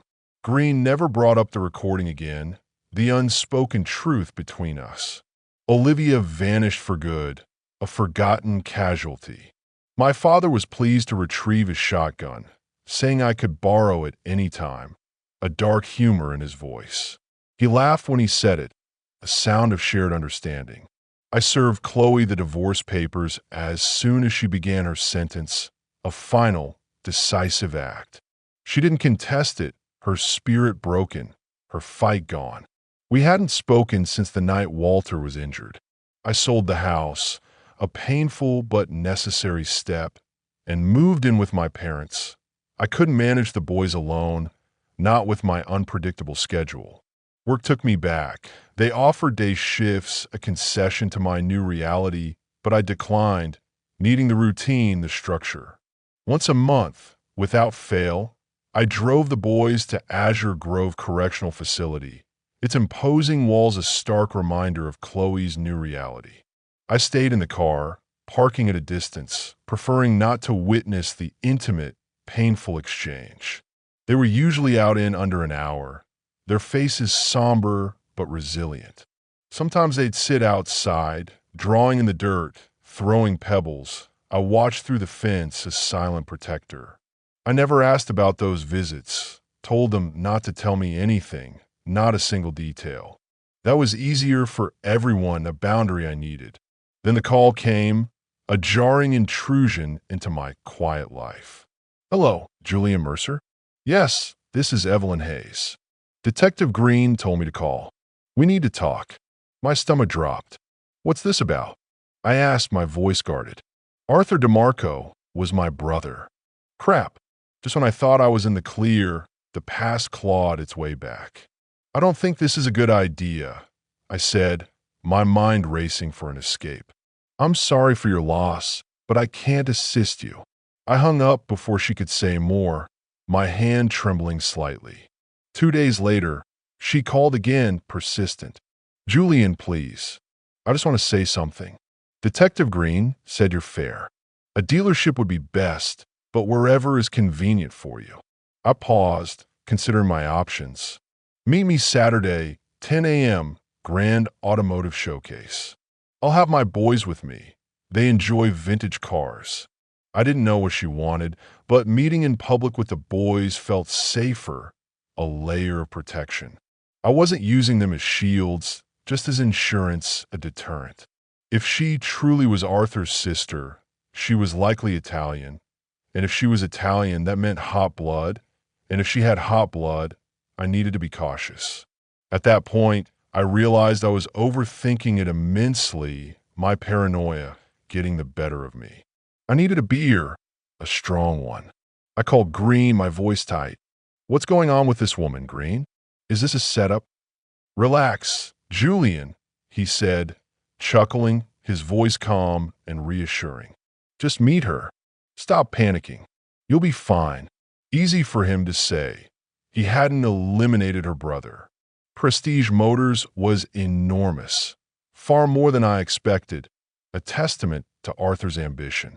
Besides the grand showroom, filled with gleaming, polished vehicles, there were two massive buildings filled with cars, some gleaming, some awaiting their turn in the detailing bay. We pulled in and bam, grand opening banners fluttered in the breeze. Music blared from loudspeakers, free food stalls dotted the lot, and clowns, damn clowns, milled about. I hadn't anticipated a damn party, a carnival atmosphere. Peter and Oscar lit up, their eyes wide with wonder, torn between gazing at the gleaming muscle cars and chasing the popcorn-scented clowns. A clown with a red nose and oversized shoes was scooping hot kernels into small bags, his painted smile wide. There was soda, hot dogs, the works. Then I saw her, no doubt in my mind, Evelyn Hayes. She walked directly towards me, slow and steady, purposeful. Short dark hair, styled sharply, olive skin, hips that spoke volumes, a purely Italian grace. She couldn't have been more than 5 feet tall, a compact bundle of energy. Compared to what I remembered of her brother Arthur, the brutish giant, it was a stark contrast. Walking beside her was a little girl, about 10, with the same piercing eyes, the same sharp face, but lighter hair, likely her daughter, Clara. I could tell we were both using our children for backup, a silent understanding. She extended a hand, her grip surprisingly firm. Julian Mercer, I presume, she said, her voice low, melodious. I shook her hand. Always wanted to say that. I replied with a half-smile, quoting an old adventure movie, the line feeling strangely appropriate. She smiled tightly, politely, a hint of something deeper in her eyes. This is my daughter, Clara. Oscar, usually reserved, gave her a little nod. Oscar, he said. Peter, bolder, grinned and shook Clara's hand enthusiastically. I'm Peter. Nice to meet you. Evelyn looked at Clara, a silent signal passing between them. Why don't you show the boys around while I speak with their father, darling? Peter, delighted to have a new friend, took off with Clara into the showroom, their laughter echoing. Oscar made a beeline for the hot dogs, his eyes fixed on the steaming cart. I figured they'd be fine, safe amidst the crowds. Evelyn turned back to me, her expression now serious. We can talk here or upstairs in my office, if you prefer some privacy. Office sounds good, I said, needing to escape the festive chaos. As we ascended the glass-encased stairs, I noticed a few staff members staring, their whispers audible. Evelyn saw it too and smirked, a knowing, almost predatory expression, as if to say, yeah, welcome to my world, this is how we do things here. Sales associates in matching bowling shirts were everywhere, moving with practiced ease. One across the room, a large man with a thick neck, gave me a subtle thumbs up. I returned a nervous smile, still unsure of my place. Did Green tell you anything about me? She asked, her voice quiet. Nope, I said, sticking to my story. Arthur was my brother, my only family. He passed away without a will, so I inherited the business. My lawyer took a cut, of course, but I ended up all right. More than all right. Well, I said, the words feeling flat, glad somebody benefited from this mess. I noticed the delicate silver ring on her finger, a small silver cross on a delicate chain resting on her chest. I tried to focus on the cross, to keep my gaze respectful, but my eyes wandered further south, drawn by an undeniable, primal attraction. Too long without serene moments, I thought ruefully. She caught me looking, her smirk widening. "Mr. Julian," she inquired, her voice laced with amusement, "what exactly are you looking at so intently?" "Your crucifix," I said, deadpan, my poker face firmly in place. She laughed, a genuine, throaty laugh, and playfully swatted my arm. "Want a beer? That's the best thing I've heard all day, a good one."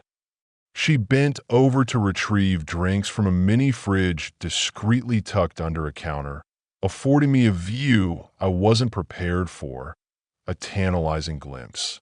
If she was trying to distract me, it was working brilliantly.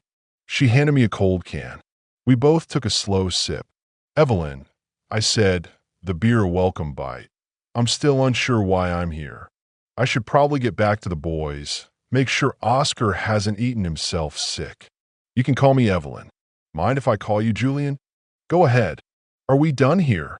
I asked, impatient. "No. Sit down and don't move." Green said, "You understand?"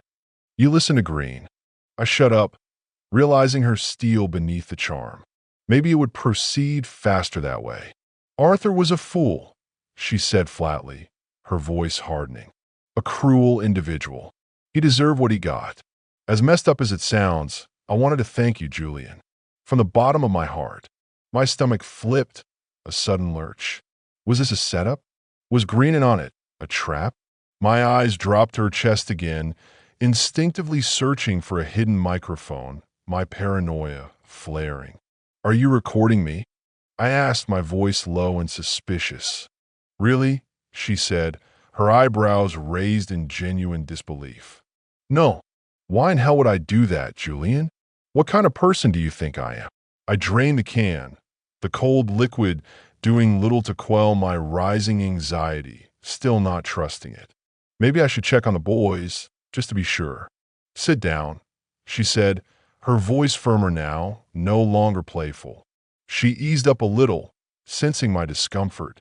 "There wasn't much affection between Arthur and me," she said, her gaze distant, filled with a quiet pain. "My husband died in a crash 3 years ago, no life insurance. The person responsible didn't have any either. I had no job, no real skills, and a baby girl to raise. I asked Arthur for help, for some family support. He paid part of the funeral, a token gesture, then ghosted me completely, vanished from my life. So, his passing benefited you and not just me?"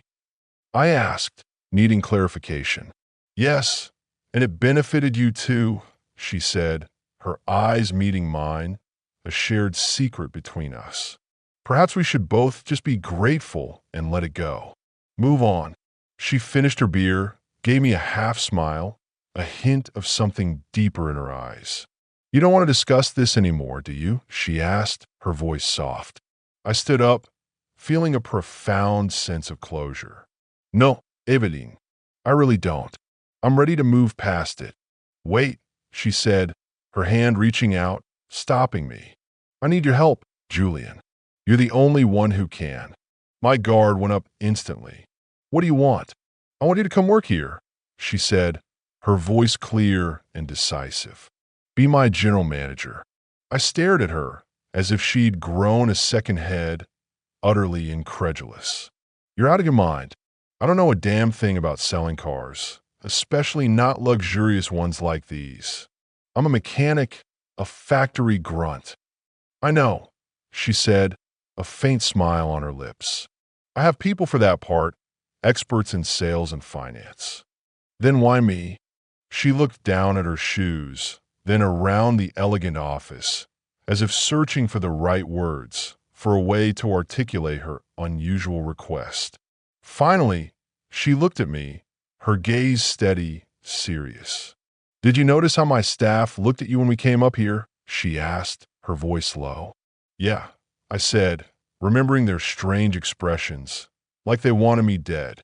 They believe you eliminated Arthur, and not just that, you humiliated him, painted him pink. They were terrified of him, and now they're terrified of you. Julian, that fear? That's power. I don't possess it. I can't control them. They challenge me constantly. But you? They won't cross you. They'll walk the line.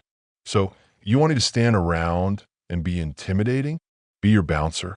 I said, a wry grin spreading across my face. I want you here. Be visible, be calm. Let them feel that edge, that quiet authority. We'll learn the rest together, the business side. I just need someone they won't challenge. Someone who commands respect without saying a word. I shook my head, a mixture of bewilderment and reluctant fascination. Evelyn, I'm not that person. I was the pushover. That's why Arthur and Chloe walked all over me. Why they took everything. She leaned back in her chair and grinned, a genuine, open smile this time. Well, it didn't end too well for either of them, did it? You took back everything. That made me laugh, a loud, booming laugh, perhaps too loudly for an office, but I didn't care. It was the first truly unburdened laugh I'd had in months. We spent half an hour reviewing the terms, the numbers scrolling across the screen. The pay was superior to the factory, far beyond anything I'd ever imagined, and the benefits were robust, a package that promised financial security. If it doesn't work out, I can always return to the factory, I said, a faint sense of lingering doubt, but deep down, I knew I wouldn't. I wanted to move forward, not backward, not ever again. Downstairs, Oscar looked pale, too many hot dogs, too much soda, his stomach churning. Peter, on the other hand, was beaming, still full of energy. He and Clara were chatting more than looking at the cars, a good sign, a budding friendship. Oscar threw up in the truck on the way home, so he skipped dinner, a predictable consequence. Monday, I started the job, just as Evelyn had described, a new chapter beginning. Things progressed rapidly, the learning curve steep but exhilarating. I grasped it quicker than I expected, my analytical mind adapting. A few people warmed up to me, especially the man in the blue shirt. It turned out he was Grant's cousin, and he quickly became my biggest supporter, a loyal ally. Most of the crew just wanted to perform their duties without being harassed, a simple desire I could respect. Evelyn introduced me to target shooting. It turned out I enjoyed it, the focused concentration, the satisfying thud of the target. I lived up to the reputation they'd built for me without even trying, a quiet, powerful presence. Detective Green stopped by for coffee sometimes, casual visits, sitting in Evelyn's office. But one day, he opened up, his voice low and reflective. 3 years ago, he said, staring into his coffee, I was an officer in Liberty City, same as here. Came home one day and found my wife in bed with my supervisor, a good friend of mine. Knocked the hell out of him, tossed her out. The department gave me a choice, resign or be terminated, clean or messy. I left. Before I did, I made sure the fool lost his job too. Ruined his career. I didn't press for more, the unspoken understanding hanging heavy in the air. I finally understood why he'd been so lenient with me, why he saw something in me beyond a potential criminal. The boys knew not to tell Chloe about the job on visit days, a shared secret between us. They joked about the long drive to the facility, but didn't complain, their resilience remarkable. I figured it was good for them to see her, perhaps not for her, but it gave me some dark satisfaction, a strange sense of equilibrium. Evelyn and I started spending more time together. Work, weekends, even a trip to Maple Ridge with the children, a new family unit forming. Still, things remained cautious, unstated. I lived with my parents and the boys. Evelyn and Clara were squeezed into a one-room apartment, a temporary arrangement. It worked, but it wasn't ideal, not sustainable. She started house hunting diligently. Every evening she was scrolling through listings, searching for the perfect home for her and Clara. One day, she looked up from her screen, her eyes thoughtful. "Julian, I think it's important the boys each have their own room," she said, her voice casual, but her meaning clear. "Better to plan that now than deal with problems later, don't you think? Separate spaces." "Of course," I said, a warmth spreading through me. I knew what this implied, what she was suggesting. She smiled a little, a soft, genuine smile. "The split bedroom layout would be good too." I added, "Don't particularly like the master being too close to the children's rooms. Gives everyone their space." She didn't say anything, just smiled faintly but genuinely, her eyes sparkling. It was a peculiar dynamic we had. No physical intimacy, no kissing, no grand declarations, yet I felt closer to her, more intimately connected than I ever did to Chloe in 12 years of marriage. 2 days after my divorce was finalized, the legal shackles finally broken. We all went to Oceanic Delights, a celebratory feast. The boys didn't know why, their faces lit up by the shrimp and cheddar biscuits, but Evelyn did, her eyes bright with understanding. That night, while they watched TV, their faces illuminated by the flickering screen, she pulled me into the kitchen, her hand warm on my arm. She stood on her tiptoes and kissed me, a soft, tentative touch that sent shivers down my spine. We were laughing and entangled, a happy, messy embrace when Clara walked in, her eyes wide. "Oops, sorry, Mom," she said, then grinned knowingly. "That time has arrived, hasn't it?" Back in the living room, she whispered something to Peter, and they both smiled, sharing a secret. Evelyn and I kept it innocent that night, just a light touch, a shared glance, but I was definitely ready for whatever came next for the next chapter. The following day, while the children were at school, Evelyn and I had a long lunch, the kind that concludes with tangled sheets and breathless laughter. We barely made it back to work before closing, flushed and happy. After that, lunch became our favorite part of the day, a stolen moment of pure, unadulterated, serene moments. Evelyn became more serious about purchasing a house. Her search intensified. Green continued to drop by, sometimes just to chat, sometimes lingering by the cars, admiring the polished chrome. He fell hard for a Studebaker Hawk that used to belong to Rex Reed, a classic beauty. Evelyn, ever the shrewd businesswoman, gave him a generous deal, a subtle repayment. Then one day, Evelyn looked at me, her expression unreadable, and said, "Julian, I need you to drive me to see Chloe." That stopped me cold, my breath catching. We hadn't visited much lately. Chloe never complained, her silence a strange relief. "Why?" I asked, a knot forming in my stomach. "Need to finalize something," she said vaguely.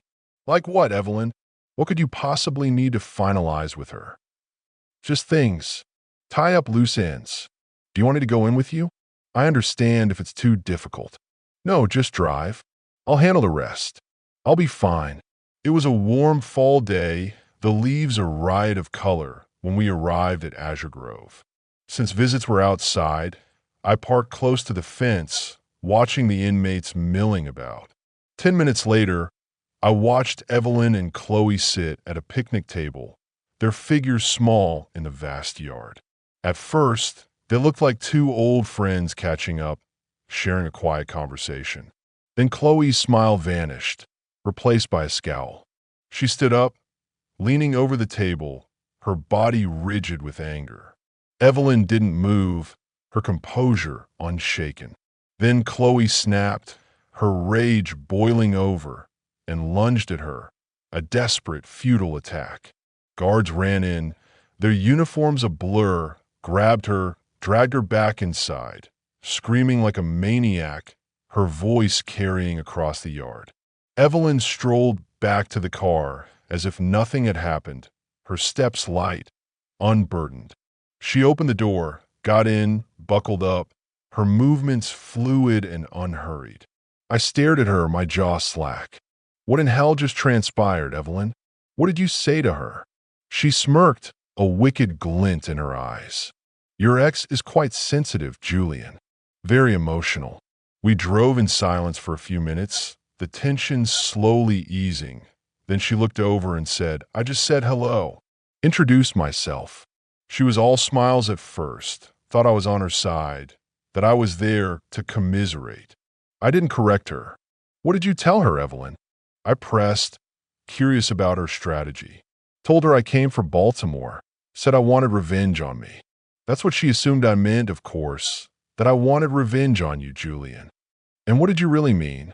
I asked, starting to put the pieces together. Arthur taking over his business was the plan.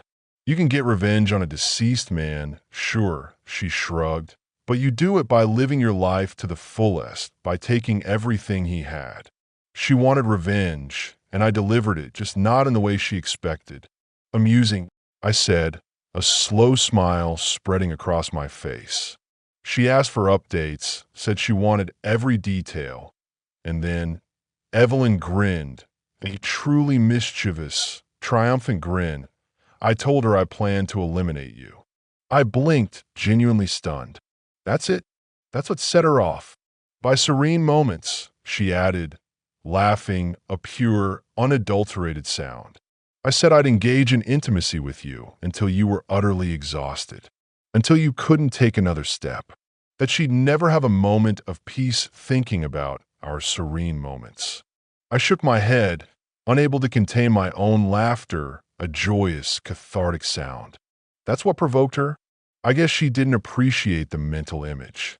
We both burst out laughing, the absurdity of it, the delicious irony, overwhelming us. So I said, still chuckling, when exactly do you plan to launch this attack, Evelyn?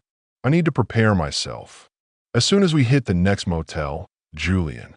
Genius. 2 months later, we were married. A backyard wedding at the new house, simple, close-knit, surrounded by our children and a few dear friends, including a beaming Detective Green. Evelyn, with a flourish, mailed Chloe an invitation. Inside was a small note, elegant and concise. Everything's proceeding according to plan. He should be deceased in 40 or 50 years, completely exhausted and utterly loved. Have a serene moment thinking about that.